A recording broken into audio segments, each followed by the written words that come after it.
Bonjour, donc je suis Frédéric Bisson.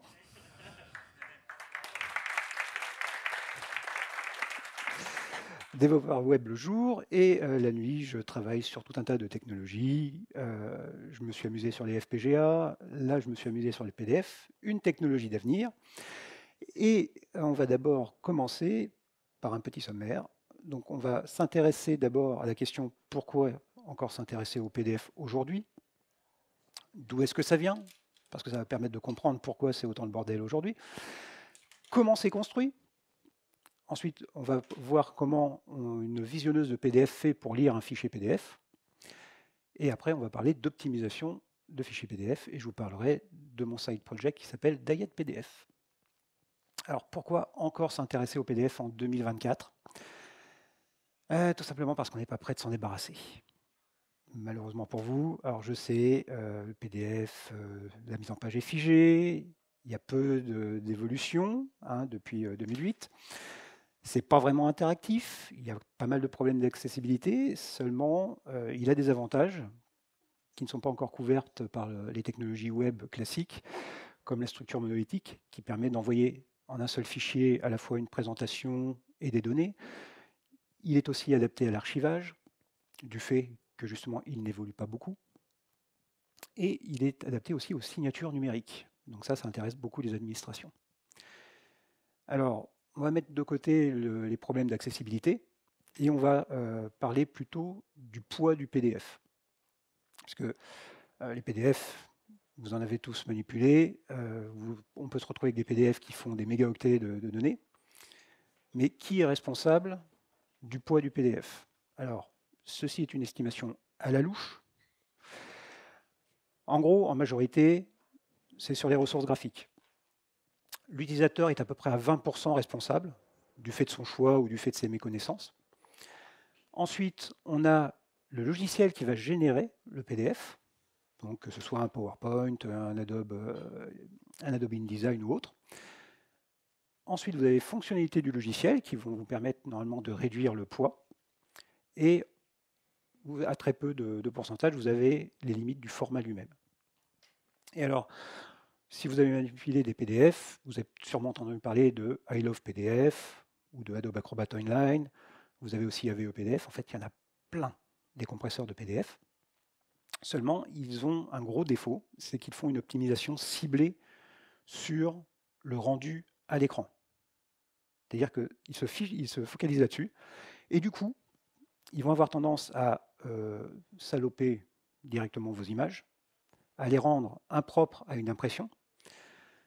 La conformité, si vous avez un PDF archive, ils vont avoir tendance à la balancer aux oubliettes. Les métadonnées, on enlève, puisqu'on considère que les gens ne savent pas les utiliser. Bref, c'est ce qui m'a donné l'idée de travailler sur le format des PDF pour voir si on ne peut pas vraiment les optimiser plus sans perdre en qualité. Alors, on va refaire un petit historique sur le PDF. Le PDF, en fait, c'est un projet qui a débuté en 1990, qui s'appelait le projet Camelot. En 1993, le format PDF est sorti en version 1.0. Ça a été supporté par Adobe jusqu'à la version 1.7 en 2006. Adobe a aussi créé plein de variantes, donc qui s'adressent à l'impression, qui s'adressent à l'éditique, qui vont s'adresser aussi à l'accessibilité, qui vont s'adresser à l'archivage. Et à partir de 2008, Adobe ouvre le format PDF. Donc maintenant, ce n'est plus Adobe qui est responsable des spécifications. Et du coup, on a eu un gros ralentissement sur les mises à jour du format, sur les évolutions. Et donc aujourd'hui, on est sur le PDF 2.0 version 2020. Et cette version-là, en fait, n'apporte pas beaucoup d'amélioration par rapport au PDF 1.7. Donc vous voyez, on a plus de 10 ans où il ne se passe pas grand-chose. Alors comment est construit un PDF? Un PDF, ça va être d'abord un format de données générique. Voici un exemple d'objet PDF. Et il faut savoir qu'en fait, ce code-là, ce texte-là, il est complètement valide du point de vue du PDF. Et des objets comme ça, vous en retrouvez plein dans le PDF. Là on va avoir un commentaire qui va commencer à %. On va avoir des mots-clés. On va avoir des numéros qui peuvent servir soit à identifier des objets, comme ici 4, 0, donc on a l'objet 4 qui est présenté ici, ou alors des coordonnées. On va avoir des chaînes de caractères, donc la petite spécificité qui est héritée de PostScript ou qui est héritée des langages à pile. La chaîne de caractères est comprise entre parenthèses. On a des chaînes hexadécimales, comprises entre inférieur et supérieur. Les deux chaînes, en fait, veulent dire exactement la même chose. C'est marqué hello pour les deux.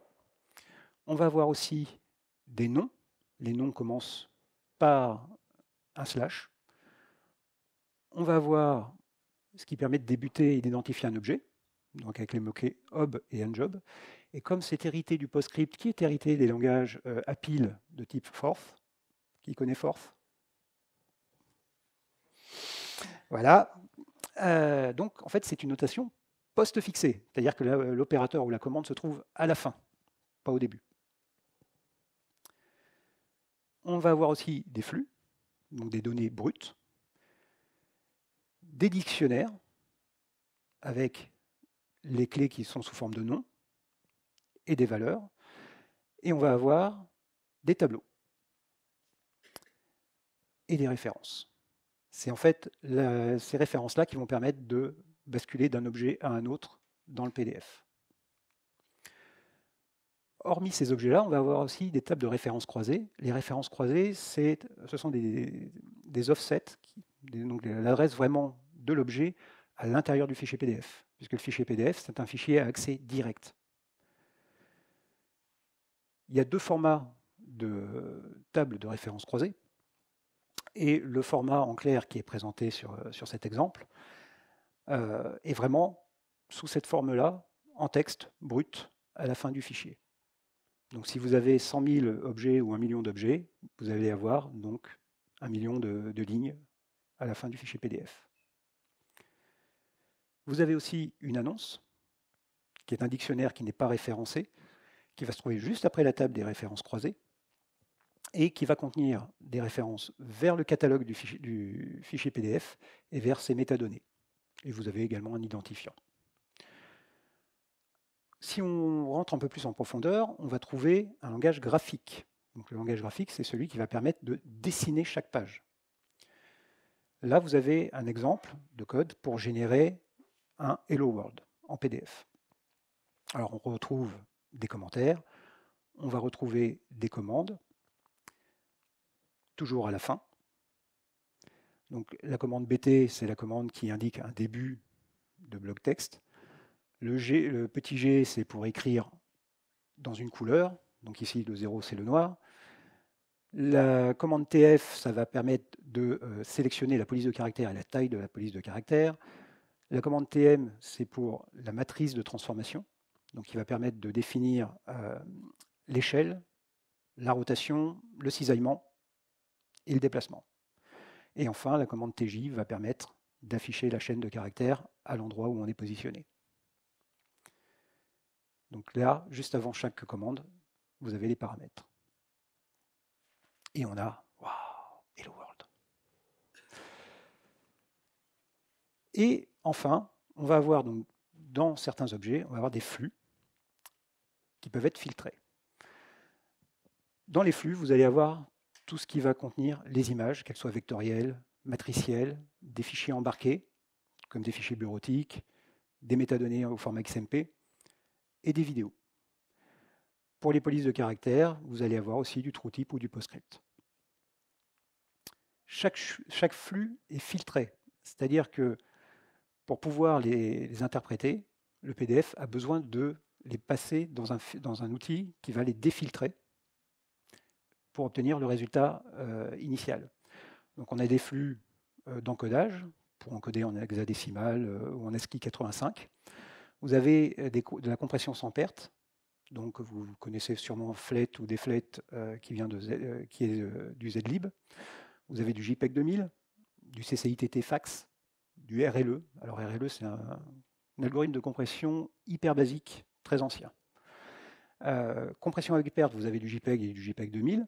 et du gbit 2. Vous avez les prédicteurs, ça on va revenir plus tard parce que ça a son importance. Et tout ça, vous pouvez les cumuler. C'est-à-dire que si vous voulez vous amuser à compresser 2 fois un fichier ou une ressource, le PDF vous le permet. Alors, un exemple de flux filtré. Là, on retrouve un objet, l'objet numéro 36. Il a un flux qui fait une longueur de 40 octets. On sait qu'il est encodé en ASCII hexadécimal. Donc, pour pouvoir extraire les données, on va prendre chaque couple de 2 caractères, récupérer sa valeur en binaire, et ça nous donnera la chaîne Hello World. Pourquoi ça existe? C'est parce que faut savoir que le PDF a été créé à une époque où la transmission de fichiers n'était pas évidente, et donc ça permet d'écrire un fichier PDF entièrement en ASCII. Donc on a toujours tendance à penser que le PDF c'est du binaire.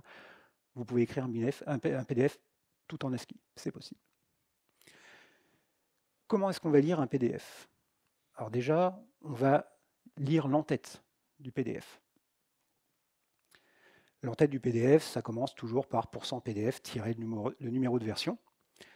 Donc ça va aujourd'hui de 1.0 à 2.0. Suivi de façon optionnelle d'un commentaire détrompeur, parce que comme je vous ai dit, le PDF peut contenir des données binaires, mais pour éviter que des logiciels interprètent le début du fichier comme étant un fichier ASCII, on insère des caractères qui ne sont pas ASCII dedans. Ensuite, une fois qu'on a vu qu'il y avait une entête PDF, on va à la fin du fichier pour lire l'annonce. Et l'annonce, ça commence par %% EOF, sachant que ce petit mot-clé-là, il peut se trouver n'importe où dans les 1024 derniers octets. Donc vous pouvez vous amuser à rajouter des chaînes après votre fichier PDF, ça ne posera aucun problème à un lecteur qui suit la norme.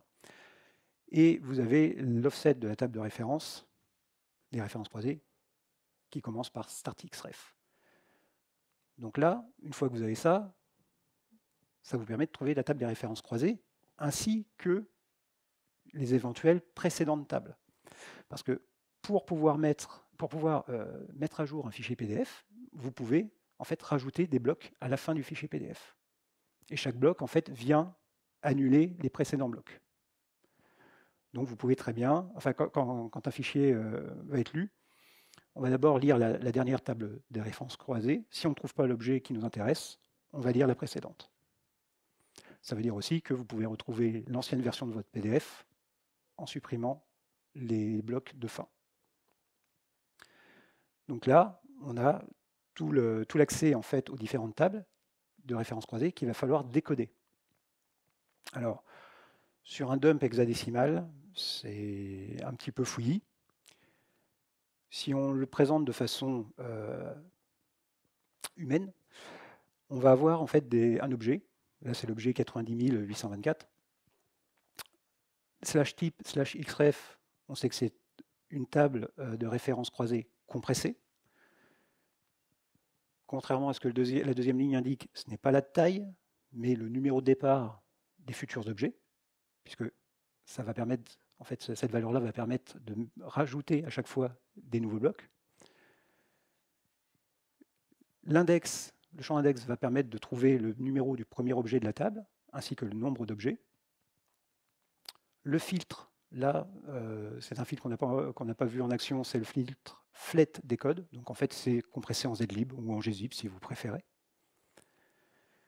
On sait qu'il va utiliser un prédicteur, qui est le numéro 12, donc il y a le prédicteur up, on va en parler juste après, et que chaque ligne fait 5 octets de large. Le tout fait 185 octets, et la table est organisée en 3 colonnes. Une colonne pour le type de champ, une colonne qui va faire 3 octets pour l'offset, et une colonne qui va faire 1 octet pour un champ supplémentaire, soit un numéro de génération, soit un numéro d'index. On sait aussi que les métadonnées vont se trouver dans l'objet 90792, que la racine, le catalogue, va se trouver dans l'objet 90794. et que la précédente table se trouve à l'offset dont je n'ai pas envie de dire le nom, le numéro. Et une fois qu'on a décompressé la table, on va se retrouver avec une liste de numéros d'objets et leur offset. Donc là, surligné en jaune, vous avez l'objet 90 794 qui est un objet de type classique qui va se trouver à l'offset 0x3439 qui correspond donc à 13 369 en décimales. Donc vous prenez le début du fichier, vous faites plus 13 369 et vous avez votre objet. Et donc une fois qu'on a ça, maintenant on sait naviguer en fait dans le fichier PDF pour récupérer tous les objets. Et comme on a l'adresse du catalogue, de ce catalogue, on va pouvoir parcourir le PDF de façon arborescente, et notamment, on va pouvoir accéder à l'arbre des pages, et pour chaque page, on va avoir les informations sur son format, on va avoir les données brutes, les images, des vignettes, on va avoir plein d'informations qui vont se trouver elles-mêmes dans d'autres objets. Alors maintenant, on va s'intéresser un petit peu plus aux optimisations.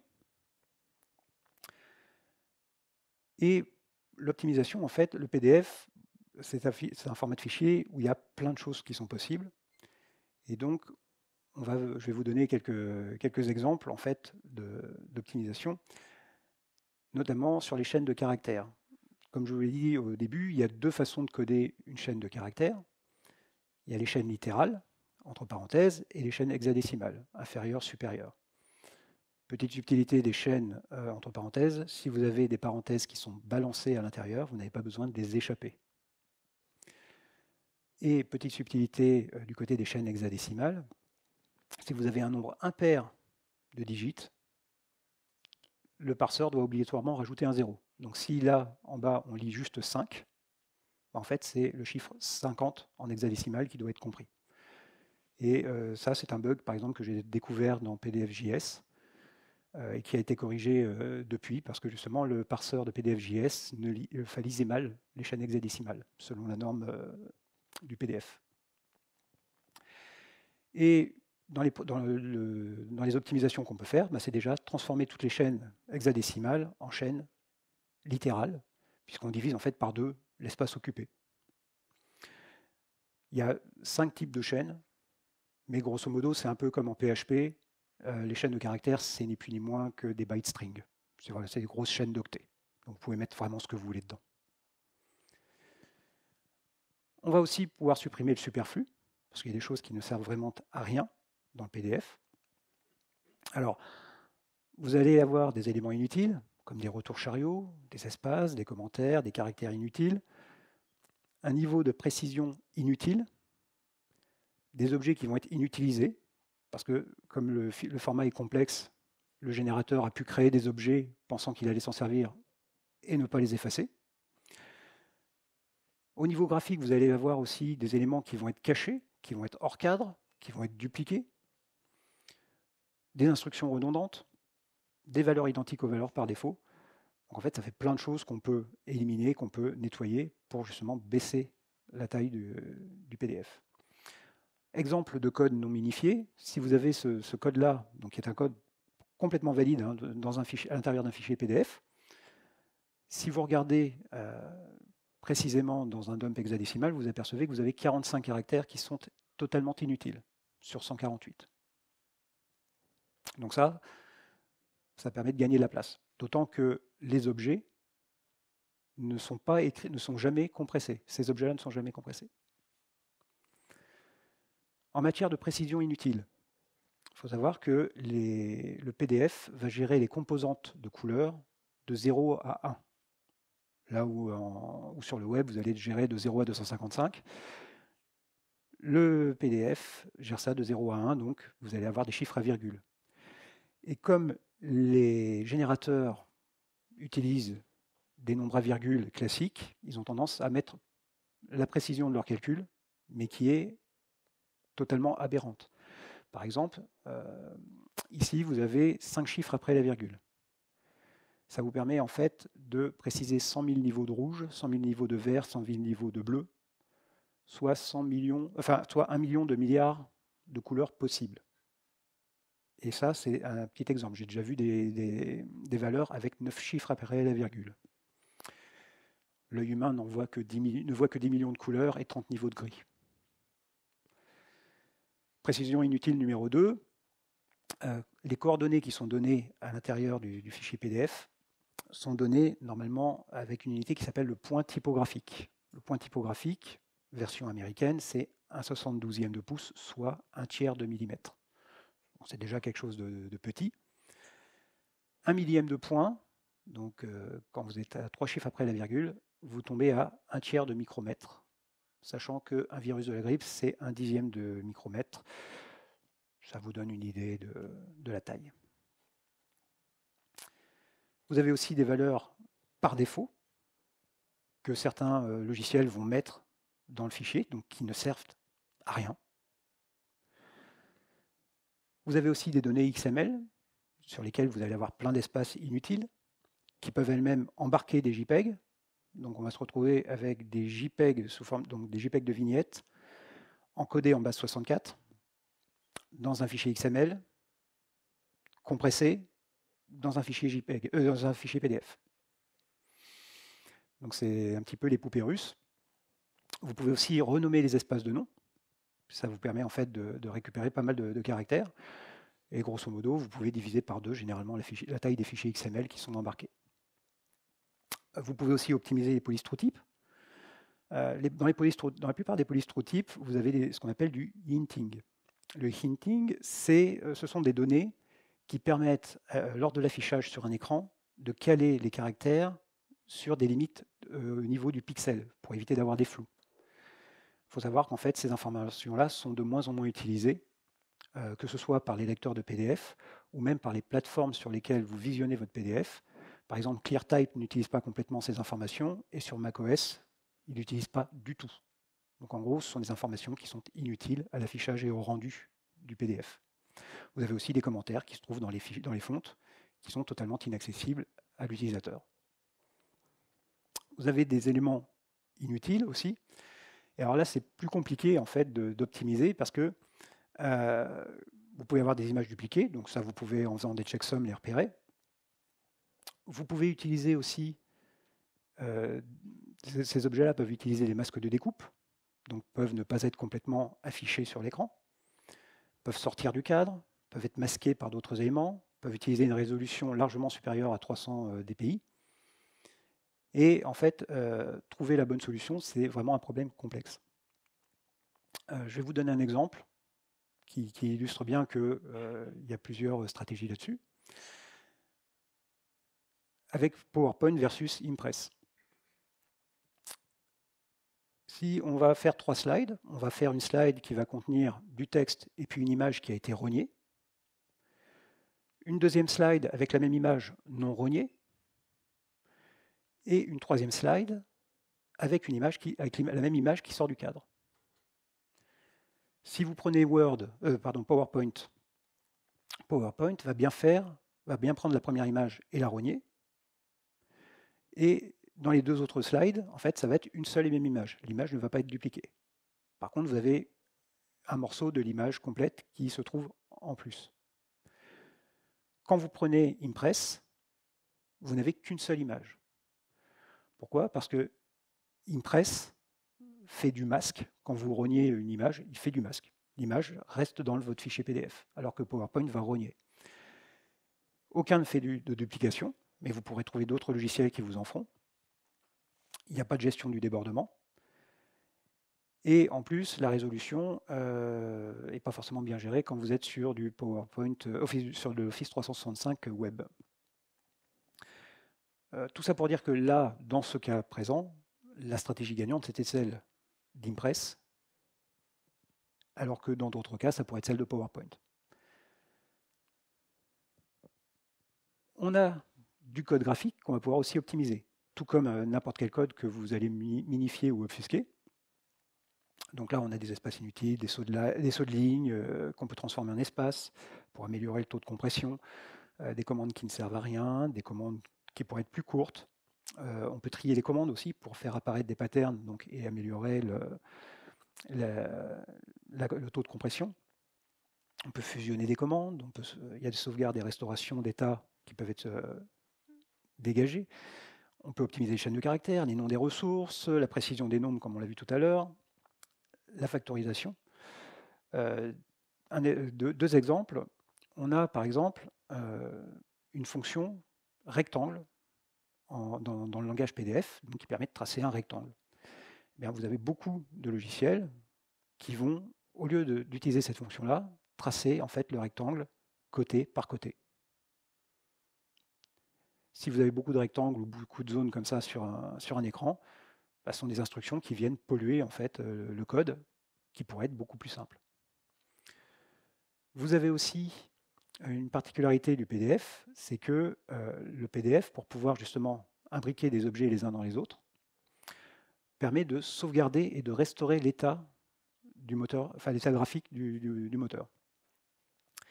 Sauf que quand vous avez une sauvegarde et une restauration juste avant une dernière restauration, la restauration que vous allez faire, elle ne sert à rien puisque l'état restauré ne sera jamais réutilisé.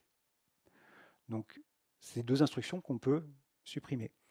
Alors, ça peut paraître du bout de chandelle, sauf que quand vous avez des images complexes qui vont avoir été travaillées sur des logiciels type Illustrator ou InDesign, en fait, vous pouvez vous retrouver avec une imbrication de commandes très profonde. Et donc, en faisant ça, vous libérez beaucoup de place et vous facilitez même le travail au moteur de rendu du PDF. On peut aussi améliorer l'efficacité des filtres. Exemple avec ce dégradé. Là, vous avez un dégradé qui va du gris au blanc et puis au gris. Si vous cherchez à compresser ça avec un algorithme de type zlib, deflet et compagnie, en fait, vous n'aurez quasiment pas de résultat. Pourquoi? Parce que vous n'avez pas de chaîne qui se répète. Vous avez des valeurs qui se répètent, mais pas de chaîne. Et les algorithmes de compression par dictionnaire, en fait, profitent des chaînes. Avec les fameux prédicteurs, on va pouvoir appliquer un filtre qui va permettre de dégager justement des valeurs constantes. Donc notre dégradé, si on fait la différence entre chaque valeur, on s'aperçoit qu'on fait plus 32, plus 32, plus 32, plus 32, puis ensuite moins 32, moins 32, moins 32, moins 32. Et donc quand on stocke ces valeurs-là, telles quelles, là, votre algorithme de compression type par dictionnaire, elle va être très efficace. Ces prédicteurs-là, vous les retrouvez dans le format PNG. Le PDF les a piqués en 96 au PNG, il n'y a pas de mystère. Et dans les prédicteurs, on va avoir le prédicteur sub, donc qui vérifie ce qu'il y a la valeur du pixel précédent, le prédicteur up qui vérifie la valeur du pixel qui est juste au-dessus, la valeur average qui fait la moyenne entre celui qui est au-dessus et le précédent, et la valeur paette qui fait une espèce de moyenne entre les trois précédents. Toute la difficulté, en fait, comme on peut avoir un prédicteur par ligne, toute la difficulté va être de trouver la bonne combinaison de prédicteurs pour améliorer la compression. C'est pour ça que si vous vous êtes déjà intéressé à la compression PNG, vous apercevez qu'il y a plein de logiciels qui permettent d'optimiser les PNG, mais qu'il n'y a aucun qui est meilleur que l'autre. Parce que chacun va essayer soit d'optimiser les prédicteurs, soit d'optimiser la compression. Il y a plein de façons de l'optimiser. On va aussi pouvoir rechercher à utiliser le meilleur filtre. Pourquoi? Parce que en 93, vous avez le PDF 1.0 qui sort avec la liste principale de filtres qu'on connaît aujourd'hui. Donc les JPEG, alors le ZW, c'est un vieil algorithme, le RLE. Et en 96, vous avez FLET et les prédicteurs PNG. En 2001, vous avez le JBIC2, donc plutôt à mettre de côté pour l'instant. Et en 2003, vous avez le JPEG 2000. Alors, quand vous faites de l'optimisation, vous pouvez déjà faire du remplacement de filtres. Tout ce qui est ASCII 85 et hexadécimal, c'est généralement fait pour produire de l'ASCII, donc ce n'est pas intéressant dans notre cas puisqu'on va vraiment chercher à compresser. Le LZW, c'est un très vieil algorithme qui est totalement en retard par rapport à ce que peut faire du Flate. Le Flate, on peut se poser la question si le JPEG 2000 avec une compression sans perte peut être supérieur. Le JPEG, en théorie, le JPEG 2000 est plus performant que lui, mais est-ce que c'est vraiment une bonne idée? Et le CCITT peut être remplacé par du JBIC 2. Alors, le JPEG 2000, c'est un format qui a eu des ratés. En gros, quand il est sorti, il était très lourd pour les machines de l'époque. Il était encore sous le coup de certains brevets. Et donc, du coup, les travaux se sont plus penchés sur l'optimisation du JPEG tout court plutôt que du JPEG 2000. Et le problème, si vous voulez réencoder vos images JPEG en JPEG 2000, c'est que vous êtes sur deux algorithmes de compression totalement différents. Et donc, quand vous réencodez un JPEG en JPEG 2000, vous avez en fait un cumul d'artefacts, ceux du JPEG plus ceux du JPEG 2000. Donc vous avez plutôt tendance à faire de la bouillie qu'autre chose. Le JPEG 2000 en version sans perte, dans les faits, on s'aperçoit qu'il n'est pas aussi efficace pour les masques que le Flate et d'autres algorithmes. Et vous avez certaines limites d'utilisation. Si on vous demande de produire un PDF archive en première version, vous ne pouvez pas utiliser le JPEG 2000. Et je disais que justement, le JPEG, il y a eu beaucoup de travaux qui ont été faits. Alors, il y a déjà le choix entre le JPEG baseline et le JPEG progressive. Donc, il y en a un qui, le JPEG progressive est généralement de 2 à 10% plus léger que le JPEG baseline. Le codage arithmétique, ça, c'est des extensions que vous pouvez trouver, mais qui ne sont pas supportées par le PDF. Vous pouvez aussi supprimer les vignettes, puisque ça, les logiciels qui vont générer des PDF, bien souvent, prennent le JPEG et le collent directement dans votre fichier PDF. Des fois, vous avez des JPEG encodés en CMJN pour l'impression. Donc là, si vous voulez passer en RVB, c'est plutôt un choix de perte en fait, de capacité d'impression. Vous avez aussi l'optimisation des tables de quantisation, des tables de Huffman. Vous pouvez aussi augmenter le taux de compression au détriment de la qualité. Vous pouvez supprimer les commentaires inutiles. Et pour ça, vous avez tout un tas de logiciels comme JPEG-Tran ou MozJPEG qui permettent justement d'améliorer tout ça. Est-ce que vous connaissez Zobfli? Non. Alors Zobfli, c'est un compresseur qui a un meilleur taux de compression que Zlib, mais les fichiers produits par Zobfli restent totalement lisibles par un décompresseur Zlib, gzib, ce que vous voulez. Donc ça veut dire que comme PDF supporte des flettes, vous pouvez réencoder les données avec Zobfli et gagner en poids tout en gardant un PDF parfaitement lisible. Par contre, vous avez un taux de compression qui est très important. Un temps de compression qui est très important. Vous pouvez avoir aussi des stratégies pour regrouper les données. Avant le PDF 1.5, il n'y avait que les flux qui pouvaient être compressés. Les références croisées, les objets sans flux restaient en clair. Et ça peut faire beaucoup de données en fait en clair dans le PDF. Et à partir de PDF 1.5, on a la possibilité de regrouper tout ça dans un flux qui peut utiliser les prédicteurs et qui peut être compressé. C'est un peu la différence entre le zip et le tar-gz. Le zip, c'est une archive de fichiers compressés. Et le tar-gz, c'est un fichier compressé, une archive compressée de fichiers. Le premier vous permet un accès direct aux objets. Le deuxième vous permet d'augmenter le taux de compression. On va aussi pouvoir cumuler les filtres. Alors, on peut cumuler en fait des filtres, notamment, par exemple, si vous partez d'une image brute, vous allez pouvoir compresser avec un algorithme RLE, le compresser ensuite avec l'algorithme Flate pour obtenir une image compressée. Alors, même si l'algorithme RLE est très ancien, vous avez pas mal de cas, notamment sur les masques, où il permet justement d'augmenter encore plus la compression. Vous pouvez aussi vous amuser à compresser du JPEG baseline avec Flate. Et vous apercevez des fois que vous pouvez faire entre 5 et 10% de gain de poids. Par contre, vous avez certaines combinaisons de filtres, de combinaisons de filtres qui sont interdites. Vous n'avez pas le droit, par exemple, de compresser du JPEG progressif.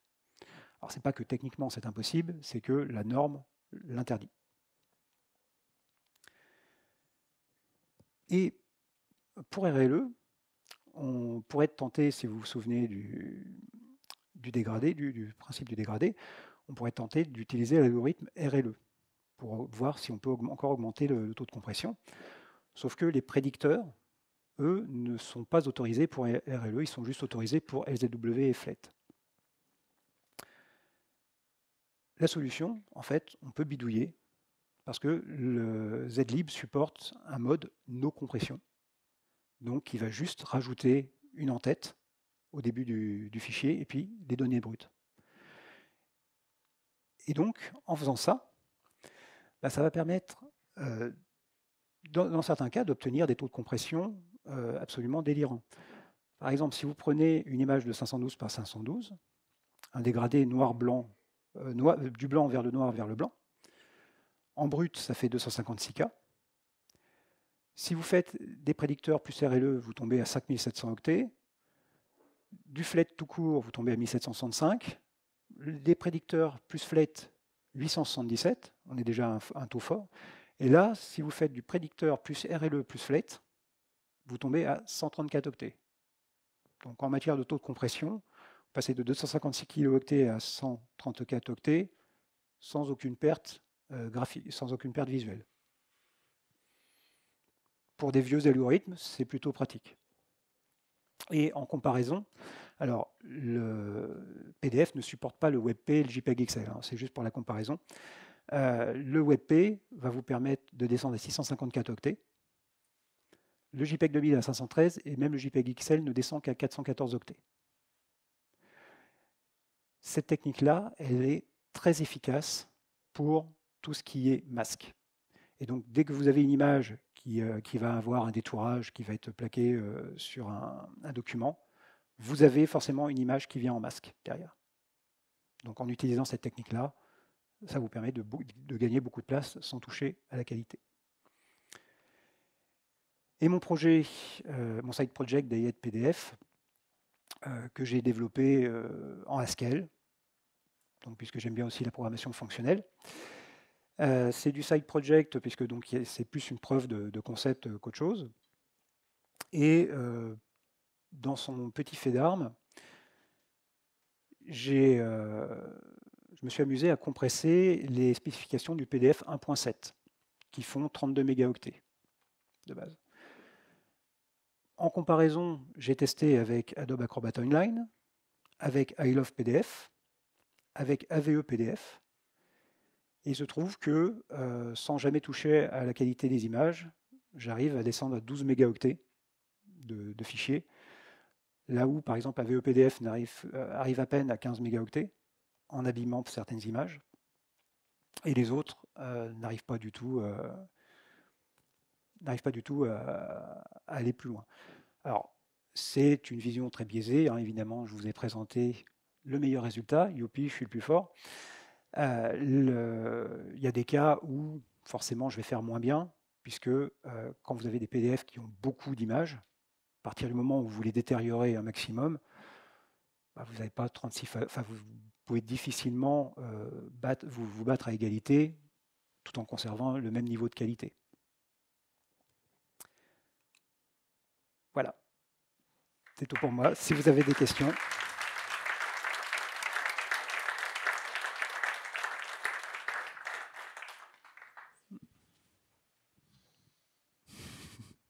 Ils en ont marre. Oui, moi j'aurais juste une question. Au tout début de la présentation, vous avez montré un exemple de PDF en ASCII. Vous avez dit qu'il y avait plein d'octets inutiles. Vous avez dit 45 octets inutiles. Mais j'ai pas compris pourquoi ils étaient inutiles en fait, ces octets. C'est comme quand vous avez déjà fait du JavaScript. Ouais. Vous avez déjà vu comment les programmes pouvaient être minifiés. Oui. Donc le principe, c'est de supprimer les espaces qui sont utiles en fait à la lecture humaine, mais qui sont totalement inutiles à un parseur. Oui. Voilà. Donc dès que vous supprimez des espaces, bah, le parseur, lui, déjà, va avoir moins de choses à lire, et en plus, vous vous occupez moins de place. Merci. J'aurais peut-être une petite deuxième question aussi. Vous avez parlé que un PDF faut être totalement en ASCII, Oui. mais que la plupart des PDF sont en binaire. Quelle partie du PDF sont en binaire comment dire? Oui, c'est ça. Quelle partie du PDF sont en binaire généralement? Alors, toutes les parties qui vont indiquer, par exemple, l'entête, la fin de fichier, sur les anciens PDF, la table des références croisées.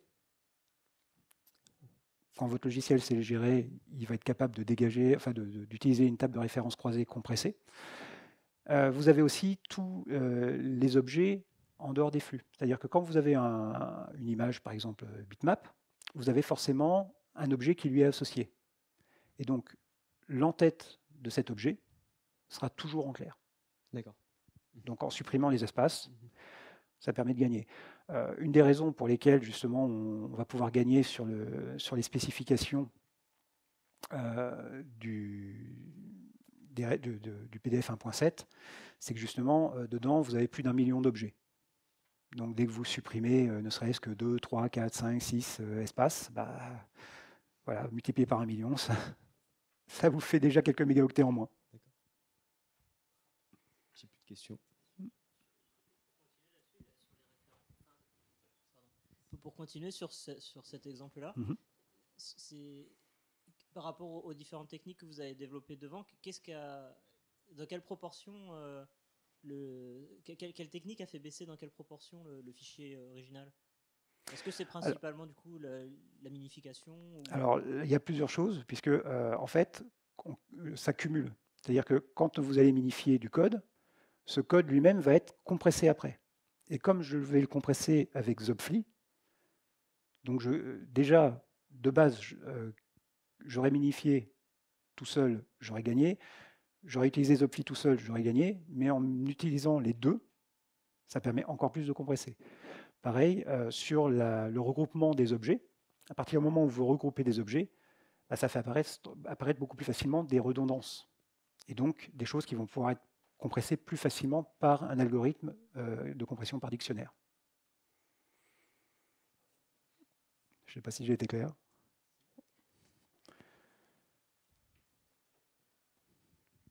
C'est pareil, suivant le cas, quand vous réencodez avec du JPEG 2000, bah, vous allez pouvoir gagner, puisque le format sera un petit peu plus optimal qu'un autre. Donc moi j'aurais une question concernant, c'était sur la slide concernant les images compressées par PowerPoint et Impress, la gestion en fait Impress qui réutilise 3 fois la même image plutôt que PowerPoint qui va la rogner une fois et la remettre une seconde fois. Je me demandais, voilà c'était ça. Donc PowerPoint donc il crée une image rognée et Impress juste il va masquer l'image. Donc on gagne, oui, en termes de compression stockage. Je me posais la question pour les performances du coup au chargement. Est-ce que ça ne consomme pas plus de ressources de charger une image complète que de charger une image rognée? Du coup, est-ce qu'il ne faudrait pas plutôt faire au cas par cas en fonction du nombre d'images notamment parce que s'il y a plusieurs fois la même image qui est utilisée, mais on utilise juste une partie par exemple. Alors c'est justement ce que je disais, c'est que ça c'est une problématique qui est complexe parce que dans le cas que j'ai montré, en matière de poids, c'est effectivement la stratégie d'Impress qui prévaut. En matière, comme vous l'avez dit, au moment de l'affichage, quand il doit afficher juste la partie rognée, effectivement, la stratégie de Word, de PowerPoint va faire que ça va être moins consommateur pour la machine, pour les ressources, mémoire, etc. Parce que justement, du côté du PDF généré par Impress, le moteur PDF va devoir prendre l'image complète, donc il va devoir la décompresser pour en obtenir une image non compressée, et ensuite la découper pour pouvoir l'afficher au bon endroit. Donc oui, cette technique-là est plus consommatrice de ressources. Par contre, moins consommatrice dans ce cas-là d'espace. Sachant que le PDF, il est lu de façon, il est lu par accès direct, il n'est pas lu de façon séquentielle. Donc que l'image fasse 10 mégas ou 1 mégaoctet, pour la lecture, ça ne va pas aller plus vite. D'accord, merci. encore le temps pour quelques questions.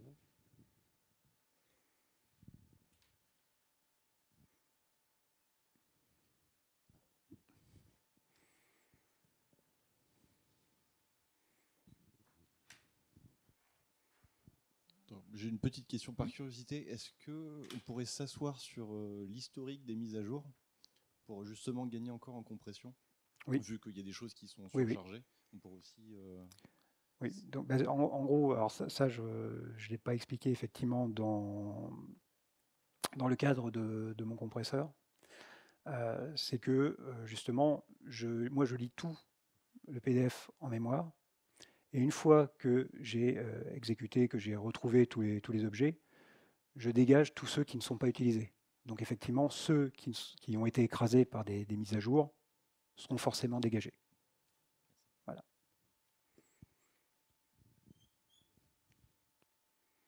Et pour l'anecdote, par exemple, si vous téléchargez les spécifications du PDF 2.0, vous allez, surtout si vous voulez télécharger gratuitement, vous allez vous retrouver avec un PDF avec votre nom inscrit en bas de chaque page. Eh bien, cet ajout-là est fait en ajoutant juste un bloc. Il part toujours du même fichier PDF, et pour chaque personne qui va télécharger, ils vont ajouter un bloc juste à la fin. Donc là, pour le coup, la mise à jour du PDF va être très rapide.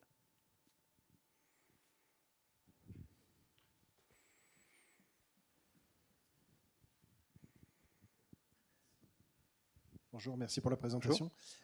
Justement, sur le fait d'avoir des objets inutilisés avec des mises à jour, etc., c'était quoi le besoin? Enfin, est-ce que vous savez ce que c'était le besoin initial? Parce que, à part pour faire du versionning ou des choses comme ça, de ce que je comprends, à part alourdir le fichier final, au final, ça ne servait pas à grand-chose. Alors, là, il faut se replacer justement au tout début. Je ne vais pas avoir là. Hop. Voilà, il faut vous replacer au tout début du PDF en 93. Je ne sais pas si vous imaginez un peu la puissance de calcul des ordinateurs de l'époque. Bon, en gros, 93, si vous avez 8 mégas de RAM, c'est énorme. Si vous avez 1 mégaoctet de carte de mémoire graphique, c'est super. Si vous avez 80 mégaoctets de disque, c'est waouh, vous avez un gros disque dur. Donc, à cette époque-là, en plus avec la lenteur, il faut savoir que le PDF, les premiers PDF étaient prévus pour aller à peu près jusqu'à 9 gigaoctets de données. Et donc, le format était prévu pour pouvoir être mis à jour de façon rapide, sans devoir tout réécrire. Évidemment, au prix d'augmentation de la taille. Voilà.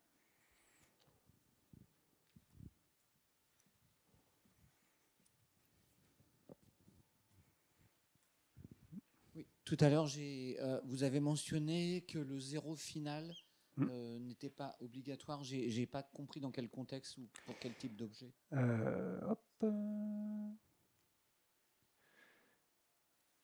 Toc, toc, toc, toc, toc. Le zéro final, le zéro final, le zéro final. Voilà. En fait, là, si vous avez la chaîne inférieure, supérieure, 5. Normalement, quand vous travaillez en hexadécimal, vous travaillez avec 2 digits. Et la chaîne du dessus, vous pourriez en fait mettre un espace entre chaque digit. Le parseur de tout fichier, un parseur PDF, en fait, doit prendre cette chaîne-là, virer tout ce qui n'est pas caractère hexadécimal et conserver le reste.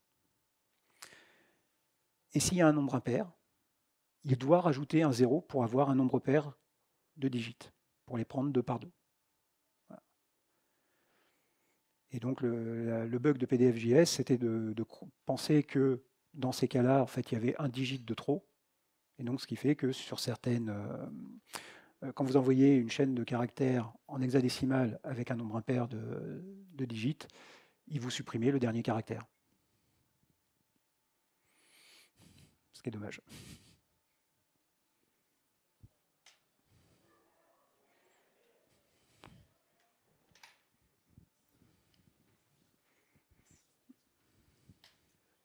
Merci Frédéric, c'est toujours agréable de voir tes confs hyper précises.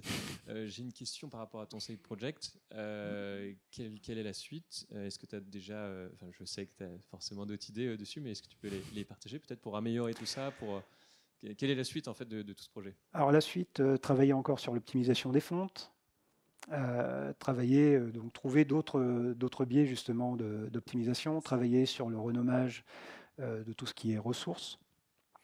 Vous avez, en fait, il y a plein de possibilités quand on génère le PDF de regrouper, de factoriser des choses.